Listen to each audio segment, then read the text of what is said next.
내려주사 날 항상 보시고 내 방패 되옵소서.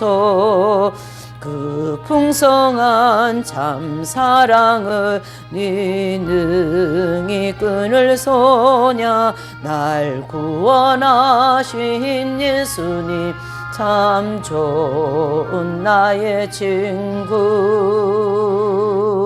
아멘. 잠시 기도하십니다. 하나님 아버지 감사합니다. 또 오늘 이 시간에 하나님의 속성에 대하여서 공부할 수 있도록 은혜를 주심을 감사드립니다. 아버지여, 이 시간에 우리 인간으로서 그 하나님의 거룩하시고 그 무한하신 하나님에 대해서 다 알 수 없습니다만은 오늘 이 공부를 통하여 조금이나마 주님에 대하여서 더 많이 알 수 있는 은혜가 임할 수 있도록 도와주시옵소서. 모든 어둠과 또한 분심의 모든 것들을 예수님의 이름으로 물리쳐 주시고 성령의 임재 속에 말씀 공부할 수 있도록 도와주시옵소서. 감사하며 예수님의 이름으로 기도 올려옵나이다. 아멘. 네, 이제 이 하나님의 속성 9번째 이제 또 공부하시겠습니다. 우리가 그동안 좀 많이 좀 이렇게 빠져서 이제 지금부터 좀 열심히 해야 된다 이렇게 보십니다. 자, 이제 이 하나님의 속성. 오늘 이 주제는 이제 하나님의 불변성에 대하여서 좀 살펴보려고 합니다. 하나님의 불변성. 이제 우리가 그 프린터에 나와 있는 대로 조금 이제 기도문이 여기 꼭 나와 있어요. 그래서 그 기도문을 다 같이 읽어보십니다. 시작. 오 그리스도 우리 주시여, 주께서는 만대의 우리의 거처가 되어 주셨습니다. 바위 너구리들이 그들의 바위로 달려감같이 우리가 안전을 위해 주님께 달려왔습니다. 새들이 배회하다가 돌아오는 것처럼 우리가 평화를 찾아 주님께 날아왔습니다. 자연과 인간이 어우러진 우리의 작은 세계 안에서 우연과 변화가 북적되오나 주님 안에서는 변화도 회전하는 그림자도 볼 수 없습니다. 우리가 공포나 의심 없이 주 안에 시온이 우리의 내일을 염려 없이 맞이합니다. 아멘. 네. 우리 인간 세상은 복잡하고, 예, 날마다 죽이고 살리고 살겠다 못 살겠다 그렇게 아비규환 속에 살아가지만 하나님 안에서는 하나님은 그런 것이 없다라는 거예요. 예, 그런 것이 없는 언제나 변함없으시고 또 언제나 한 가지의 길로 가고 계신다. 이렇게 볼 수가 있는 거죠. 그래서 우리가 두렵고 공포가 막 있고 괴로움 그럴 때는 언제나 찾아갈 곳이 예수님을 찾아가야 된다라는 것이고 예수님의 품 안으로 달려가야 된다라는 그러한 기도가 되겠죠. 그래서 오늘 이 주제와 같이 하나님에 대하여 하나님의 속성 중에 하나가 불변성이라는 거예요. 그래서 하나님의 속성, 이 불변성은 우리 인간으로서 이해하기 어렵죠. 왜? 어떻게 그 불변하심을 우리가 이해하겠습니까? 그러나 우리가 이제 이 교회 다니면서 설교 듣고 말씀 공부하면서 하나님은 불변하신 분입니다. 그 정도는 우리가 좀 이해를 합니다. 그래서 그것에 이해하자면 그 하나님의 불변성에 대해서 우리가 이해를 하자면 우리 자신을 많이 훈련시켜야 된다라는 거죠. 그래서 히브리서 5장 11절에 히브리서 5장 1절에서 5절에 보면 연단과 지각과 그것을 사용하여 하나님의 뜻을 알아간다는 말씀이 있어요. 그래서 우리가 연단을 받으면서 이 지성을 가지고 해서 이게 하나님의 뜻이고 이건 하나님의 뜻이 아니다라는 걸 알아가잖아요. 그래서 하나님의 뜻을 알아간다. 예. 그래서 우리가 하나님의 이 불변성에 대해서 많이 알려고 하면 알게 되려고 하면 연단을 받아야 돼요. 다른 말로 하면 쉬운 말로 하면. 그래서 우리가 피조물에 대하여 생각할 때 하는 보통 생각을 하나님께 속하는 것으로 이제 이렇게 파악하려고 노력할 때 특수한 생각과 구별하는 훈련을 해야 된다. 바로 연단 받아야 된다는 뜻이에요. 연단 받아 저들은 연단을 받아 지각을 사용하여 하나님의 뜻을 알아간다. 이렇게 말씀한 거죠.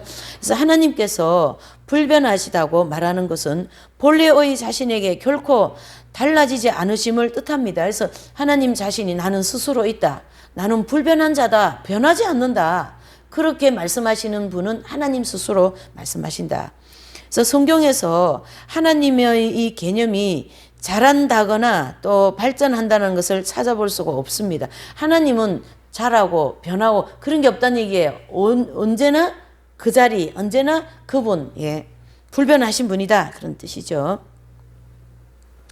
어떻게 하나님을 그분 자신과 다른 분으로 생각하는 것을 절대 있을 수 없는 일이다. 그러니까 피조물과는 하나님과는 이렇게 결합이 된다거나 같이 말을 한다거나 생각할 수 있는 그러한 분이 아니시다. 불변에 대해서 계속 말씀하고 있습니다. 그 이유는 도덕적인 존재는 변화하는데 그 변화는 세 가지의 방향이 일어납니다. 그래서 더 좋은 데서 더 나쁜 데로 혹은 더 나쁜 데서 더 좋은 데로 옮겨갈 것인데요. 아니면은 도덕적인 그 질에 있어서 불변할 경우 그는 미숙에서 성숙으로 혹은 한 단계에서 다른 단계로 변하는 등 그래서 자기 자신 안에서 변한다라는 거예요. 우리가 이렇게 예수님 믿기 전보다 믿고 난 이후에 많이 변했죠. 또 예수님을 믿는데 이게 좀 장거리예요. 이스라엘 백성들이 애굽에서 나와서 가나안 땅까지 들어가는 그 시간이 40년이라고 하는 긴 장거리의 그런 시간이 걸렸거든요. 그와 같이 우리 신앙생활은 단거리가 아니고 장거리 코스예요. 그래서 그 긴 장거리 코스를 가는 과정에서 처음 믿을 때는 막 성령이 충만해가지고 뜨겁고 말이죠. 막 그래서 뭐 산이라도 옮길 만한 믿음이 생기고, 뭐 모든 교회 일, 이 대한민국 일, 뭐 무슨 일을 나 혼자 다 할 것 같지만 그렇게 막 뜨거워서 이제 그런 의욕이 막 생기는 거죠. 우리 속에서. 근데 이제 긴 병에 효자 없다고 긴 믿음 장거리 생활에서 지치고 실패와 좌절과 낭만과 고통과 이런 일들을 통하여 우리는 어떻게 합니까? 또 더 나쁘게 갈 수도 있다. 이런 변화무쌍하다라는 거예요. 인간 속은. 그것을 지금 여기서 말씀하신 거죠. 그러나 하나님께서는 이 방향 중에 어떤 방향으로도 움직이지 않으시고 그분의 완전성이 영원히 그러한가 가능성을 배제하는 것이다. 자, 우리가 이 그분의 완전성 또 그분이 영원히 변하지 않는 그 부분에 대한 성경 구조를 조금 찾아보는 것이 더 이제 도움이 되겠죠. 자, 하나님의 생명은 변하지 않는다. 시편을 다 찾아주세요. 시편 93편이 됩니다. 93편 2절. 2절을 보시죠. 주의 보좌는 예로부터 견고히 섰으며 주는 영원부터 계셨나이다. 그렇게 시편에서는 말씀하고요. 또 예레미야서를 볼게요. 예레미야서 조금 찾아봐야 됩니다. 예레미야서 10장을 볼게요. 예레미야서 여기 앞으로 가셔가지고 예레미야 10장입니다. 예레미야 10장 10절이 되겠습니다. 10절 오직 여호와는 참 하나님이시여 사시는 하나님이시여 영원한 왕이시라. 그 진노하심에 땅이 진동하며 그 분노하심을 열방이 능히 당치 못하느니라 라는 거예요. 그래서 여호와 하나님은 참 하나님이시고 또 살아계신 하나님이시고 영원한 왕이십니다. 그렇죠? 그리고 하나님이 한번 진노하시면 땅이 진동한다. 그렇게 엄청난 하나님을 이제 변하지 않으신 하나님을 이제 또 말씀하셨고 또 하나님의 성품은 변하지가 않습니다. 하나님 성품 중에 하나 선함이 있어요. 그렇게 선함이라는 그 하나님의 성품은 변치 않으시는 성품. 또 하나님의 진리는 변하지 않는다. 시편 119편 시편 119편 조금 왔다 갔다 해야 됩니다. 119편 89절이 되겠어요. 89절. 다 같이 봅니다. 여호와여 주의 말씀이 영영이 하늘에 굳게 섰사오며 그랬습니다. 그래서 하나님의 말씀은 변하지가 않습니다. 그래서 진리라고 그러잖아요. 진리는 변하지 않는 거거든요. 그래서 이 진리라는 단어를 사람한테나 어떤 이런 도덕적인 면에는 이렇게 적용하는 것이 마땅하지가 않아요. 진리라는 단어는 오직 변치 않으시는 하나님께만 해당되는 것이기 때문에 진리다. 이렇게 얘기하는 거죠. 또 하나님의 방식, 이 방법은 변하지가 않으세요. 그래서 내가 내 아들을 이 땅에 보내어서 너희를 열방을 구원하겠다라는 것을 이미 사무엘서부터 또 이사야부터 에스겔부터 이러한 모든 구약의 모든 성경은 예수 그리스도께서 오셔서 열방 구원의 그 예언을 하셨다면 신약에서 그것이 정확하게 이루어졌고 예수님이 이 땅에 오셔서 우리를 구원하셔서 천국 백성을 만들어가고 계시는 이 상황을 볼 때 하나님의 일하시는 방식은 절대 변하지 않는다라는 것이죠. 또 하나님의 목적은 변하지 않는다. 그것은 사무엘상 15장이에요. 사무엘상을 한번 찾아보세요. 사무엘상 15장 29절이 되겠습니다. 29절입니다. 시작. 이스라엘의 지존자는 거짓이나 변개함이 없으시니 그는 사람이 아니심으로 결코 변개치 않으심이니이다. 이렇게 얘기하셨어요. 그래서 하나님의 목적은 변하지를 않으셔요. 그 목적이 바로 핵심적인 목적은 하나님은 예수님을 이 땅에 보내시고 그리고 인류 모든 인생들을 구원하셔서 하나님의 거룩한 나라를 이루시는 게 하나님의 목적 중에 하나거든요. 그래서 그 목적을 이루시는데 그동안 한 번도 목적이 변한 적이 없다. 이렇게 보셔야 되고요. 그 다음에 이제 민수기 23장을 보실게요. 민수기서 23장. 민수기 23장 19절이 되겠습니다. 19절. 19절. 다 같이요. 하나님은 인생이 아니시니 시근치 않으시고 인자가 아니시니 후회가 없으시도다. 어찌 그 말씀하신 바를 행치 않으시며 하신 말씀을 실행치 않으랴. 이래 말씀하셨어요. 그래서 하나님의 이 실행하고자 하는 목적은 이루지 않은 게 없고 우리 인류 역사를 공부하고 교회사를 공부하고 이제 성경을 공부하면 하나님의 그 뜻하신 바가 안 이루어진 게 없습니다. 이제 딱 한 가지 이루어질 게 있어요. 바로 예수님의 재림. 그 예수님의 재림도 임박한 그러한 시절을 또 시점을 우리가 살아가고 있는 것이죠. 그래서 그 목적까지도 절대 어떻게 해요? 안 변합니다. 그래서 반드시 예수님이 재림하신다. 우리가 이렇게 믿어야 되고요. 그 다음에 이제 히브리서 13장 8절에는 하나님의 아들은 변하지 않는다는 얘기죠. 하나님의 아들. 자, 히브리서 13장을 보십니다. 히브리서 13장.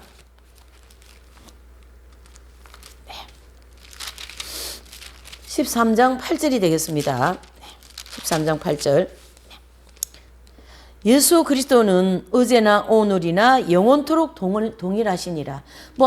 오늘 이 말씀 몇 가지 찾아봐가지고 하나님의 이 불변성에 대해서 어떻게 다 증명하겠습니까마는 그래도 적어도 이 모든 말씀은 하나님의 생명은 변치 않는다.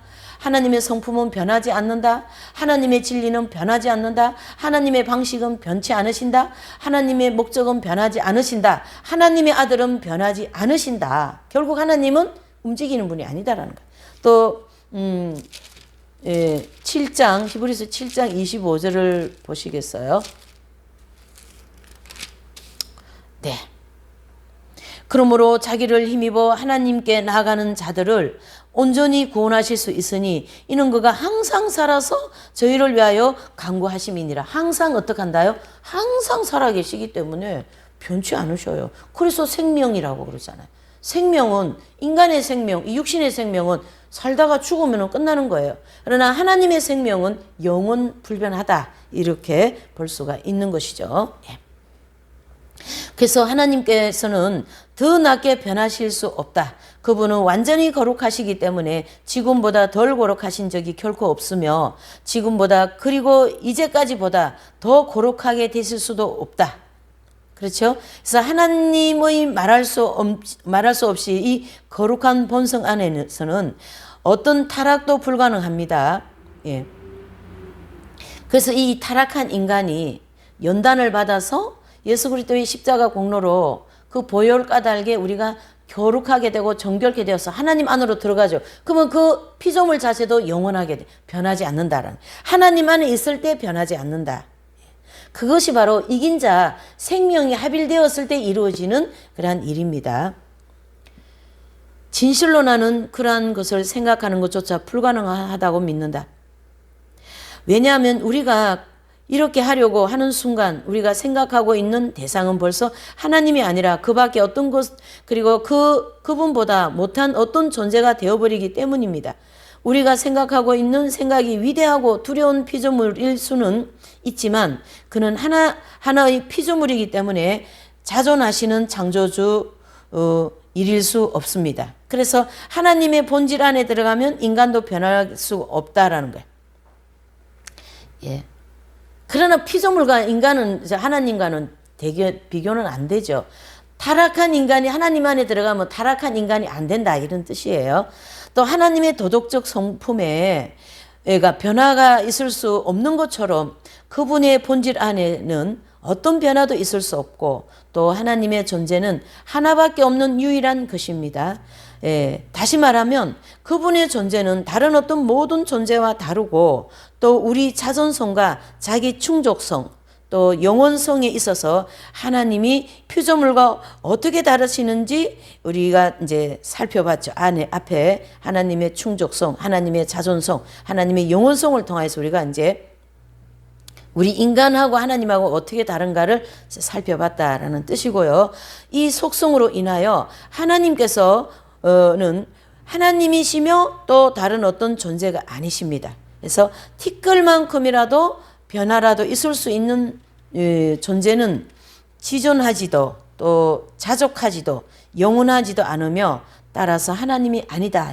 하나님이 변하면 하나님이 아니다라는 거예요. 지존하신 영원하신 분이 아니다 이런 뜻이 되죠. 그래서 부분적으로 이루어진 존재만이 변할 수 있다.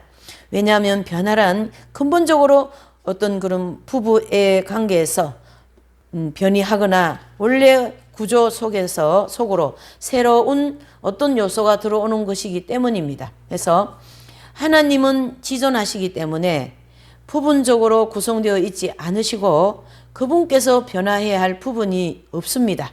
또 그분께서는 스스로 충족되시기 때문에 어떤 것도 밖으로부터 그분의 존재 안으로 들어갈 수가 없어요. 피조물은 하나님 안으로 못 들어갑니다. 이러한 내용을 안셀무스는 이렇게 말했어요. 부분적으로 구성되어 있는 것은 무엇이든 결코 하나가 아니라는 거예요. 그래서 전체에서 부분적으로 이렇게 구성되고 부분적으로 변했다가 또 안 변했다. 이것은 하나가 아니에요. 분리적인 입장이죠.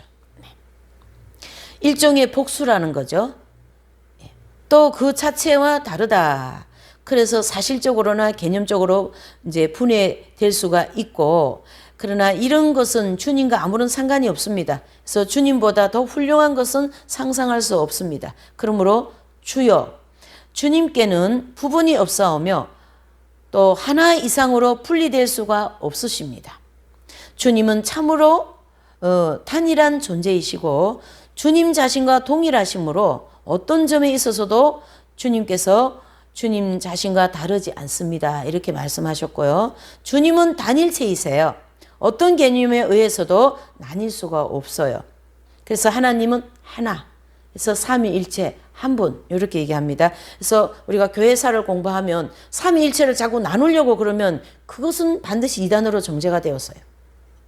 또 이단들은 대체적으로 이 삼위일체를 계속 나누었거든요. 그래서 다 이단이 되고 자기가 하나님도 되고 자기가 예수님도 되고 내가 성령이라는 거죠. 그래서 내가 인을 쳐줘야 된다 성령으로. 그러니까 저 신천지 같은 이단이 이상하게 나왔어요. 삼위일체 분리시키면 절대적으로 이단이 되어버립니다. 삼위일체는 하나 내지는 단일이라는 거예요. 하나님은 갈라지는 게 없어요. 그래서 하나님 안에서 화목이 되고 하나님 안에서 하나가 되고 단일화가 되고 이렇다라는 거죠. 하나님께서 어떤 분이시든지 간에 그분은 항상 그러하셨으며 이제까지 그분께서 어떠하시든지 또한 지금 어떠하시든지 앞으로도 늘 그렇게 하실 겁니다. 영원하신 분이시잖아요. 하나님께서 자신에 대하여 말씀하신 것은 아무것도 수정되지 않을 것이며 성령의 영감을 받은 선지자들도 사도들이 그분에 대하여 말한 그 어떤 것도 취소되지 않습니다. 우리가 구약시대도 쭉 보면 다 사람이 기록한 거잖아요. 그렇죠? 우리가 어제 그 성경 공부, 저희 오전 설교도 사무엘 하를 저 기록한, 즉 사무엘서를 기록한 분은 어떤 선지자도 아니고 어떤 위대한 그런 사람도 아닌 그 당대의 익명의 선지생도라는 분이 계셨어요. 그러한 분이 이 사무엘서를 기록했다고 학자들이 정리하고 있어요. 주석에 보면 그와 같이 그분에 대하여서는 사람을 통하여 일을 하셔도 그분 거는 확실하다라는 거죠. 그래서 그분의 영을 통하여 하나님께서 그 구약 39권을 쓰게 하셨고 모세오경도 마찬가지죠. 모세가 기록한 거. 또 신약에서도 마태를 통하여 누가를 통하여 요한을 통하여 마가를 통하여 어떻게 해요? 하나님의 영을 통하여 하나님의 글을 쓰게 하신 거예요. 그 글은 변함이 없다 이런 뜻이 누구를 통하여 하셨기 때문에요. 하나님의 영, 즉 성령을 통하여 하셨기 때문에 그 성령은 변하는 분이 아니시잖아요. 그래서 그 글은 변하는 글이 아니기 때문에 인류 역사상 모든 책들은 없어져도 성경은 없어질 수가 없다. 이렇게 볼 수가 있는 거죠. 그렇게 해서 우리는 하나님에 대하여서 어떤 분이시라는 것 간에 그분은 항상 그러하셨고 그분께서 어떠하시든지 간에 또 지금까지 어떠하시든지 앞으로 영원히 하나님은 불변하시다. 하나님께서 자신에 대하여 말씀하신 것은 아무것도 수정되지 않을 것이며 성령의 영감받은 선지자들과 사도들이 그분에 대하여 말한 그 어떤 것도 취소되지 않습니다. 성경은 절대 취소될 수가 없어요. 그분의 불변성이 이것을 보장한다. 그래서 우리 성경 믿고 가면 구원받잖아요. 말씀 믿고 가면 인간이 승리하고 인간이 가장 그 가치 있는 인생을 살아갈 수 있는 것이 바로 성경입니다. 그래서 하나님의 불변성은 인간의 어떤 가변성과 대조해 볼 때 가장 완전한 아름다움을 드러냅니다. 이 가변성이라는 것은 변하기 쉬운 것이라는 뜻이에요. 그래서 하나님께서 어떤 변화도 불가능하고 또 사람에게 있어서 변화는 필요할 수 없습니다. 그래서 인간이나 그의 세계는 고정되어 있는 것이 아니고 그와 그의 세계는 끊임없는 유동성 속에 있어요. 그래서 사람은 잠깐 나타나 웃고 울고 일하고 놀고 하다가 마침내 끝없는 순환 가운데서 그 뒤를 이을 사람들에게 그 자리를 마련해 주기 위해서 사라진다. 그건 죽는다라는 것이죠. 태어나서 죽음을 향하여 가서 울고 웃고 이렇게 살다 보면 죽잖아요. 예. 그 다음에 태어나는 사람들이 그 인생을 또 똑같이 가는 것이죠. 그것을 이렇게 자리를 마련해 주기 위해서 사라진다. 이렇게 이 토저 이 분은 이렇게 기록해 참 멋있잖아요. 어떤 시인들은 덧없이 이 세상에서 병적인 즐거움을 발견하고 끝없는 변화를 슬픈 가락으로 노래했어요. 그래서 오마르 카야미라는 인류를 괴롭히는 2대 질병인 변화와 죽을 운명을 비애감과 해악으로 노래한 사람 중에 하나입니다. 이 오마르 카야미라는 분은 인간이 두 가지 큰 질병이 있어요. 2대 질병. 그것은 변화, 죽을 운명에 크게 비애감을 느끼면서 이제 노래한 사람 중에 한 사람이라는 거예요. 그래서 그 진흙을 그렇게 난폭하게 마구 이렇게 치지 마시오. 그 진흙은 육체를 가르치게 사람을. 그래서 사람을 너무 인간의 그 행락에 인간 그런 즐거움에 너무 그렇게 즐기지 말라. 그거를 그 난폭함에 이렇게 치지 말라. 이렇게 표현한 거예요. 참 시적으로 그 영혼의 어떤 영적인 수준이 높은 단어를 지금 쓰고 계신 거죠. 그 진흙을 그렇게 난폭하게 마구 치지 마시오. 이렇게 얘기했다는 얘기예요. 라고 도공에게 말했어요.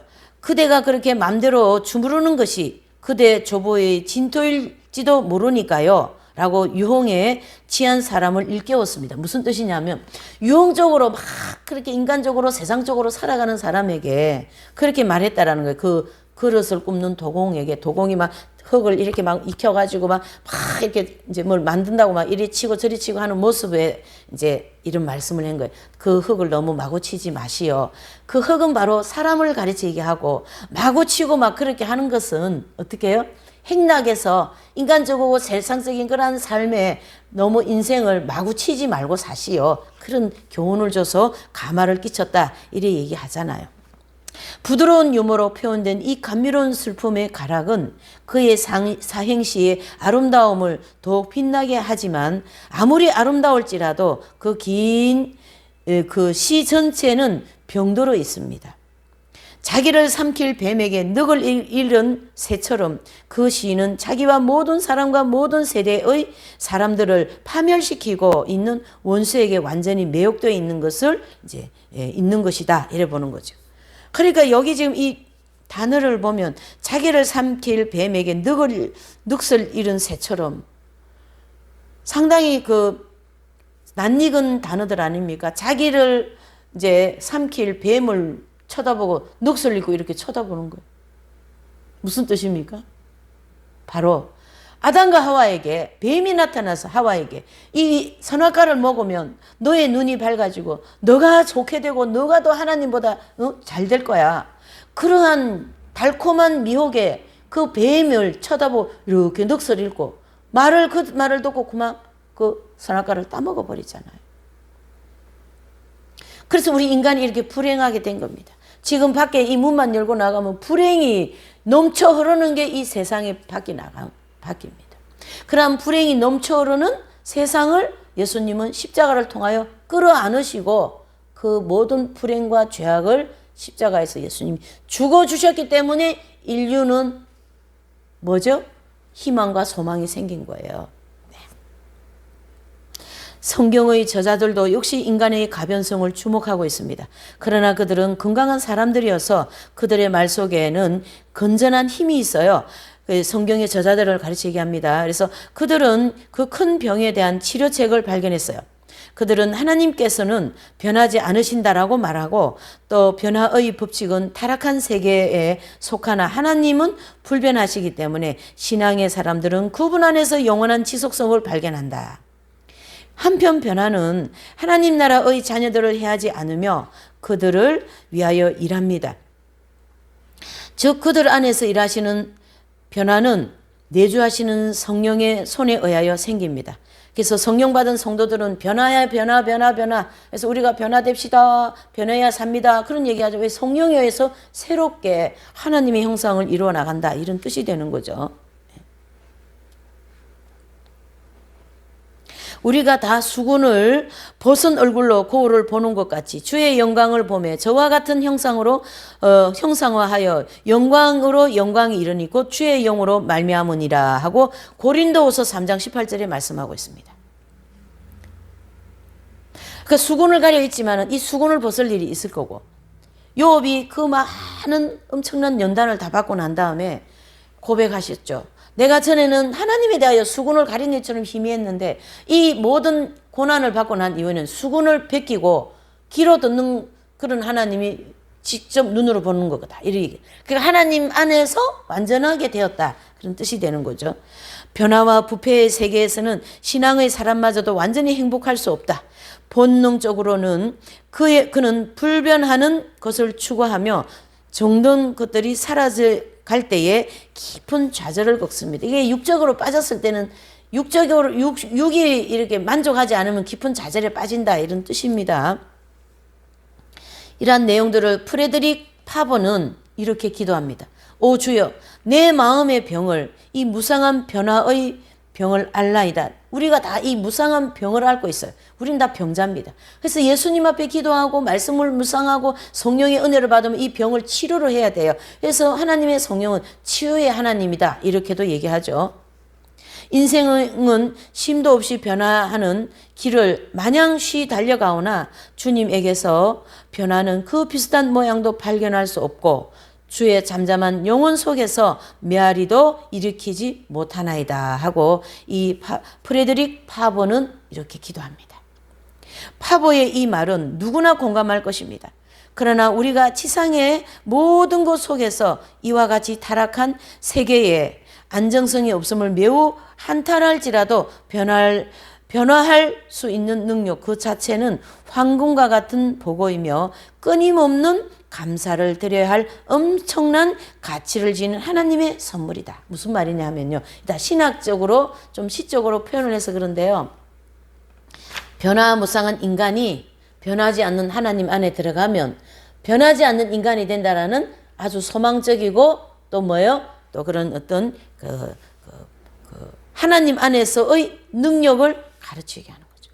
그래서 어떤 종류의 사람이 다른 종류의 사람으로 변화하는 것이 회개의 본질입니다. 그래서 예수님 믿으면 우리는 회개를 해야 돼요. 거짓말쟁이가 신실하게 되고 도덕이 정직하게 되고 또 남봉꾼이 순결하게 되고 거만한 자가 겸손하게 되고 인생의 도덕적인 본질 전체가 바뀌게 됩니다. 인간 삶의 가치관이 바뀐다 이런 뜻이에요. 예수님을 믿으면. 그래서 예수님을 잘 믿는 사람이 어떻게 돼요? 성인이 되잖아요. 그분들을 교회시대 이긴 자들이라 그러고 그분들이 성인 성녀들이다 이렇게 말씀을 우리가 많이 공부했죠.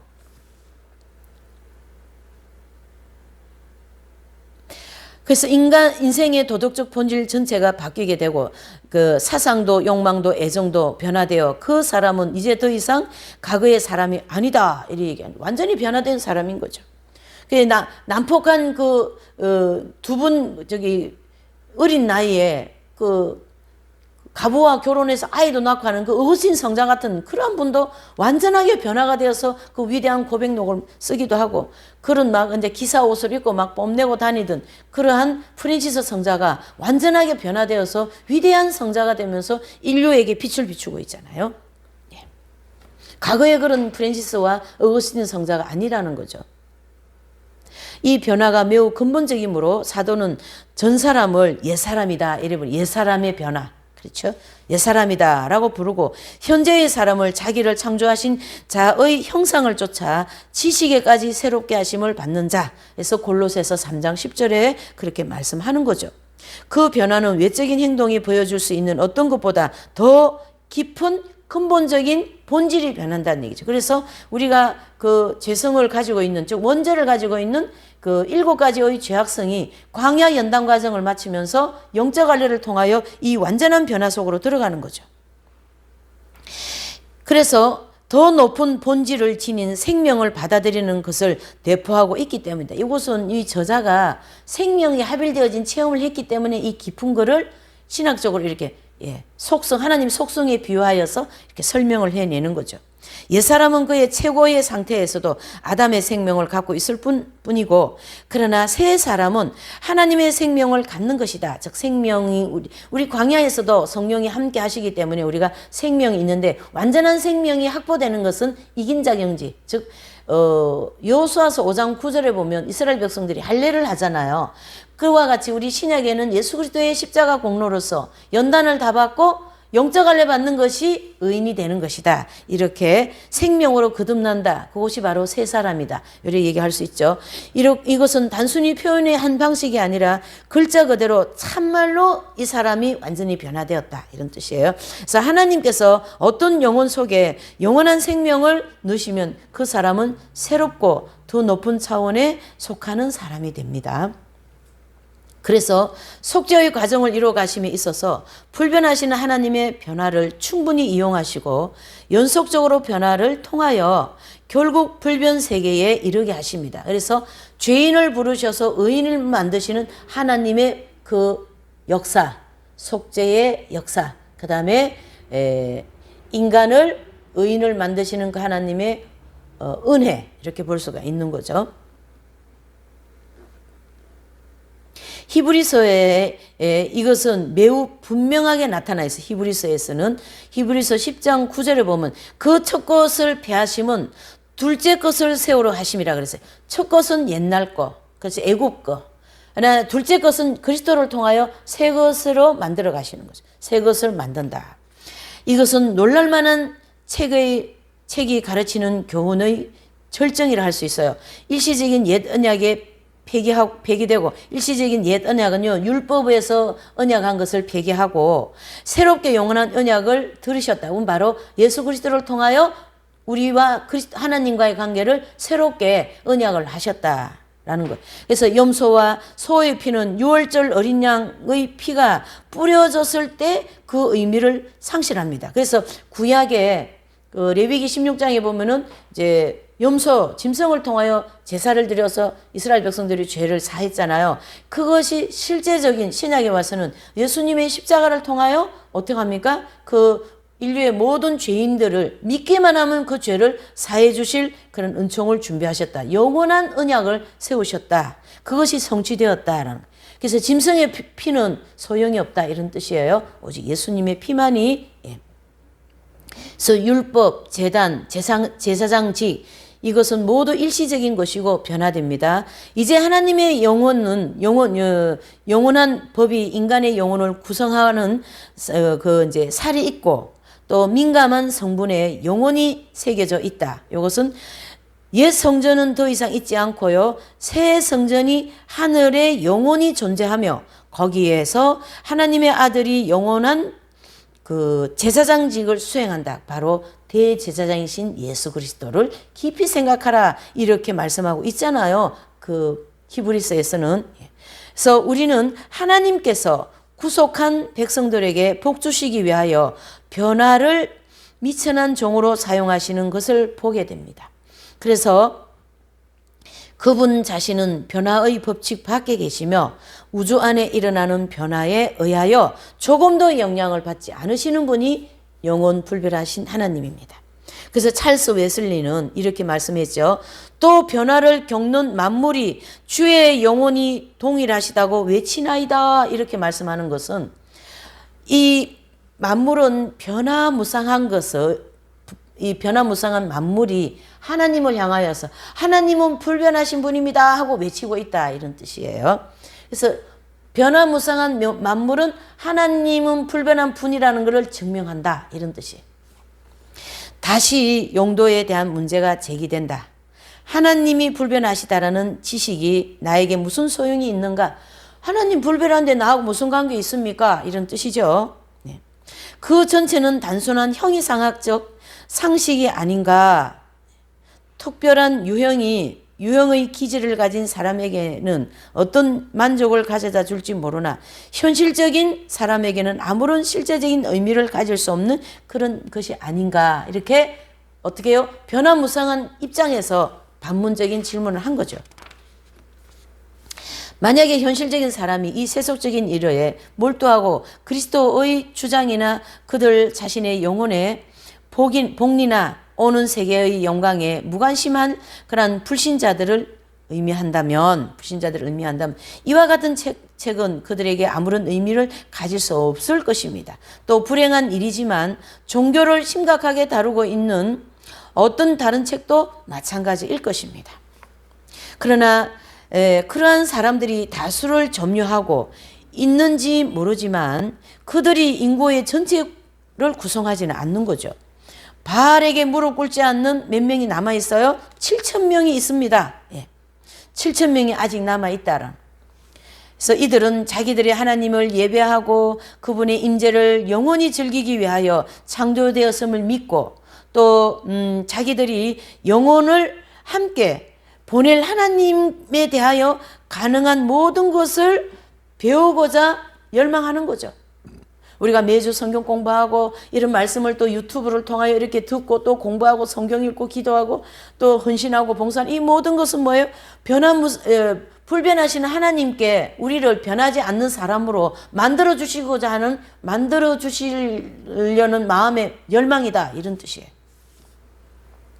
사람들이 우리를 잊고 그들의 사적인 이해관계에 따라 우리에 대한 태도를 바꾸며 아주 사소한 이유로 우리들에 대한 평가를 바꾸는 이 세상에서 하나님께서 변하지 않으신다는 것을 아는 것, 다시 말해서 지금 우리를 대하여시는 그분의 태도가 과거에나 영원한 미래에나 변함이 없다는 것을 아는 이 놀라운 힘의 원칙이 아니겠는가. 바로 우리가 예수님을 믿으면 예수님 나는 절대 버리지 않으셔. 내 부모가 나를 버려도 내 형제가 나를 버려도 예수님은 나를 절대 버리지 않으신다라는 그런 하나님에 대한 믿음에 대한 힘이다. 그 힘을 가지고 살아간다. 이런 뜻이죠. 이 7,000명은 우리 모두가 그렇게 살아야 된다. 이런 뜻입니다.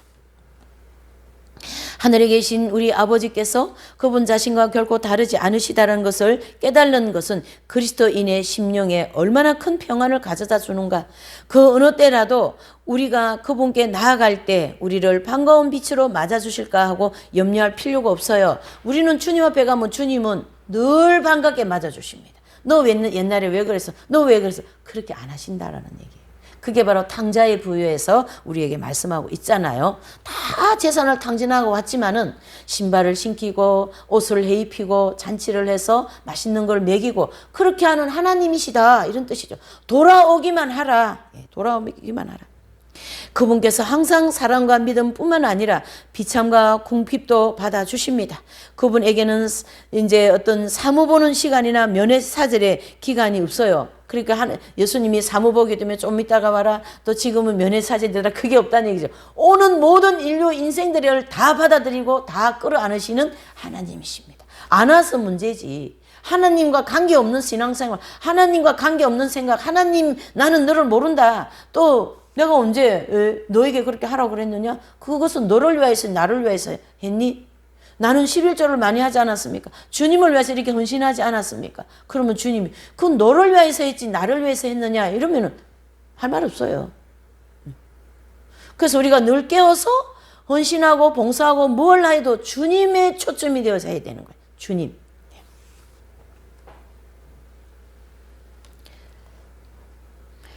그래서 어떤 것에 대해서도 그분은 마음을 바꾸지 않으십니다.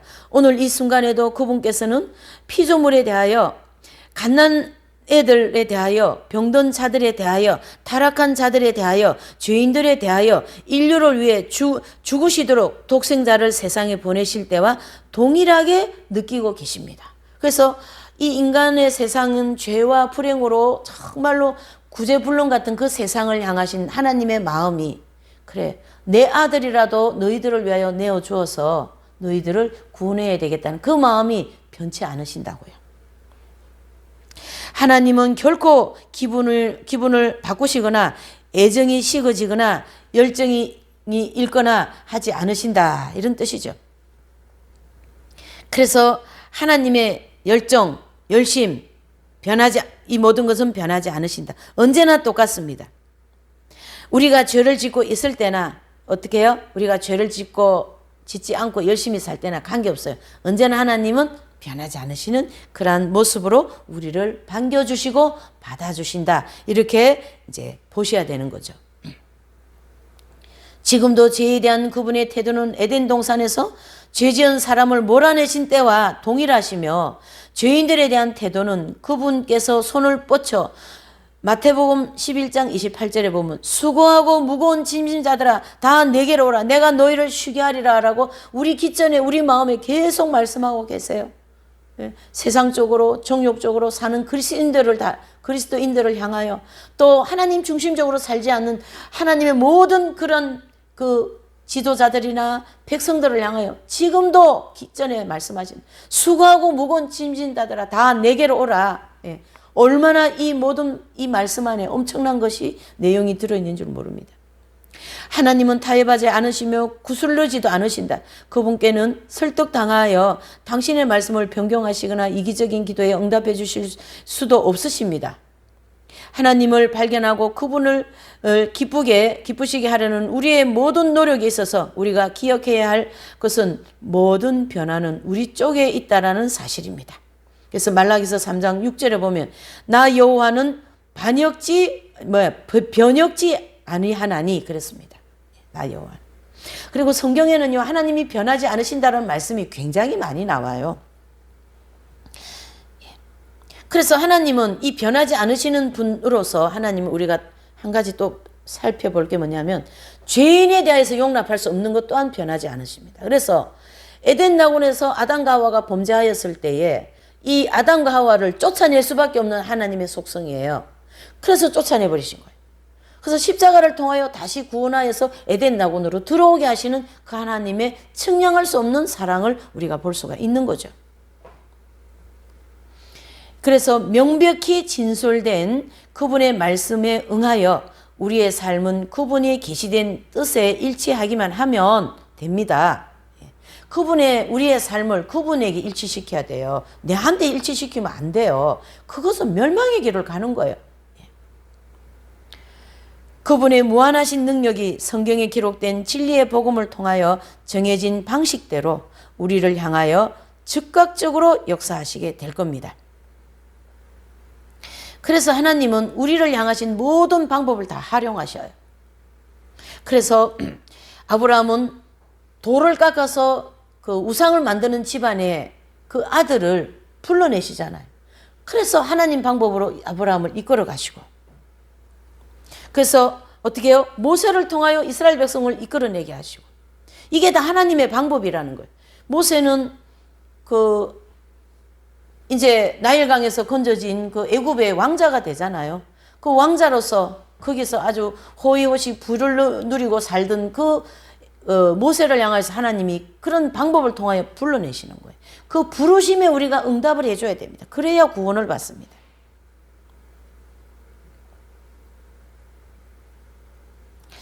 그래서 하나님께서는 이 변하지 않으시는 언제나 이 하나님 보좌에 앉으셔서 인류의 모든 인생들을 지금도 부르고 계십니다. 그 부르심에 우리 모두는 응답하시고 아멘으로 나와야 될 줄 믿습니다. 워커라는 그 분의 전집에서 보면 이런 말씀하십니다. 마지막이에요. 존재의 근원, 선의 원천, 주님께서 불변하시나이다. 변화의 그림자도 다스리는 주의 영광에 어둠을 던질 수 없습니다. 온 땅이 그 큰 힘으로 버티어도 소멸할 것입니다. 위대하신 창조자가 원하신다면, 그러나 주께서 영원히 동일하시면 나는 스스로 있느니라 주의 기념비니이다, 이렇게 말씀. 그래서 하나님은 영원, 자존, 불변, 무한, 인자, 자비, 국열, 이 모든 것이 다 하나님께 속한 것인 하나님의 불변성이라 이런 단어를 이제 쓸 수가 있는 것입니다. 그래서 이 하나님의 불변성에 대하여 우리가 공부하면서 어떻습니까? 하나님은 변하지 않으시는 분이셔요. 그렇기 때문에 내가 변했으면 나를 변화시켜서 빨리 저분에게 가야 되고, 저분의 부르심에 빨리빨리 우리가 응답을 해야 되고, 그분이 그 한량없는 내려주신 은혜를 받고 내가 변화가 되어야 돼요. 옛날이나 지금이나 똑같은 걸 가지고 계속 반복의 고통 속에 있다면 내가 문제가 있는 거지, 하나님의 문제가 있는 것이 아니고 이웃이 문제가 있는 것이 아닙니다. 하나님은 그런 나를 부르셔서 변화를 시켜주시려고 계속 지금 역사를 하시는데, 내가 자꾸 다른 쪽에서 자기 마음대로 자기 중심적으로 그렇게 신앙생활을 하니까 영적인 뭐가 없어요? 성장이 없는 거예요. 그러나 어제나 그제나 오늘이나 영원히 그 자리에 있다 보니까 이 교회와 한국 교회와 내지는 그리스도인들이 세상의 소금과 빛의 역할을 못하니까 계속 예수님을 안 믿는 사람들에게 욕을 먹는 거죠. 네. 이러한 하나님의 불변성을 우리가 다시 한번 묵상하면서 내가 이 옛사람을 변화시키고자 하는 이런 뜨거운 마음을 가지고 기도와 말씀과 또 예배와 헌신을 통해서 하나님의 그러한 그 거룩함, 또 불변성과 같은 그런 변하지 않는 나의 인생이 되시고, 또 우리의 모든 삶에 그런 아름다운 유정의 미를 걷는 저와 여러분들이 다 되시기를 예수님 이름으로 또 부탁을 드리겠습니다. 다 같이 기도하시겠습니다. 하나님 아버지, 감사와 영광을 돌려드립니다. 아버지여, 이 영원한 불변하신 하나님 앞에 변화무쌍한 피조물 우리 한 사람 한 사람이 주님 안으로 들어가기를 원합니다.